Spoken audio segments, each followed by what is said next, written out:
ન્યૂઝમાં આપનું સ્વાગત છે। ભાજપ અધ્યક્ષ અને નીતિઓ પર કોંગ્રેસના આકરા પ્રહાર, શિપિંગ ચાર્જ મુદ્દે પણ ઉઠ્યા સવાલ, ગુજરાતમાં રાજકીય ઘમાસાણ તેજ બન્યું। ભાજપના નવા પ્રદેશ અધ્યક્ષના નિવેદન સામે કોંગ્રેસે આકરા પ્રહાર કર્યા છે। કોંગ્રેસ પ્રદેશ પ્રવક્તા મનીષ દોશીએ જવાબ આપતા કહ્યું કે ભાજપ અધ્યક્ષ ઇતિહાસથી અજાણ છે। કોંગ્રેસના શાસનમાં બનેલી શાળાઓ, હોસ્પિટલ અને રાષ્ટ્રીય સંસ્થાઓનો ઉલ્લેખ કરી ભાજપ પર નિશાન સાધ્યું। સાથે જ ભાજપની અંદર જૂથબાજી પર પણ કોંગ્રેસે સવાલ ઊભા કર્યા। બીજી તરફ કોંગ્રેસના પ્રવક્તા યુવરાજસિંહ કઠવાડિયાએ આંતરરાષ્ટ્રીય પરિસ્થિતિ અને શિપિંગ ચાર્જ મુદ્દે પ્રતિક્રિયા આપી। ઈરાન, અમેરિકા, ઇઝરાયલ તણાવ વચ્ચે એક્સપોર્ટ પર અસર અને શિપિંગ કંપનીઓ દ્વારા વધારાના ચાર્જ વસૂલવાના આક્ષેપ। 20 ફૂટ કન્ટેનર માટે $2000 અને 40 ફૂટ માટે $4000 સુધી ચાર્જ વસૂલાતા હોવાનો દાવો। કોંગ્રેસે મુદ્દો કેન્દ્રીય સ્તરે અને સંસદમાં ઉઠાવવાની વાત કરી છે।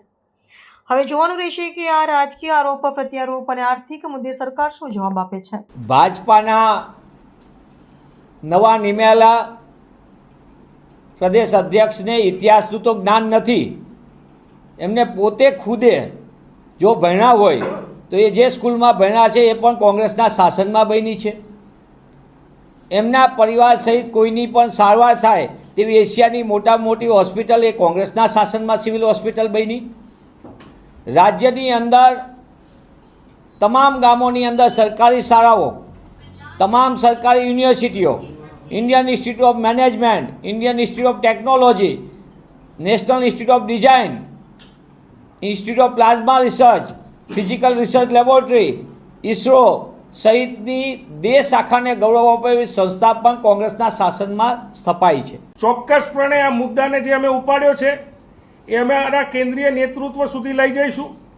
કેન્દ્રીય નેતૃત્વ હાલ પણ સંસદના દિવસો ચાલે છે, સંસદ મોશનમાં છે, મૂવમેન્ટમાં છે, ત્યારે અમારા લીડરશિપને કહેશું કે આ વાત સંસદમાં પણ મુકાય અને ચોક્કસ રીતે દેશના જે પોર્ટના મંત્રી છે તે પણ આમાં દખલગીરી કરી અને આ દેશના એક્સપોર્ટરોને બચાવે।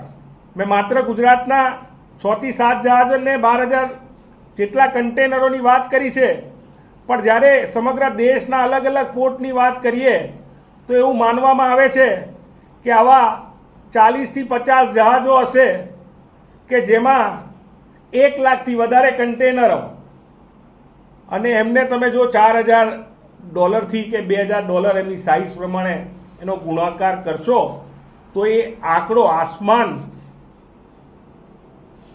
જોડે આંબી જાય તે પ્રકારનો આંકડો હશે।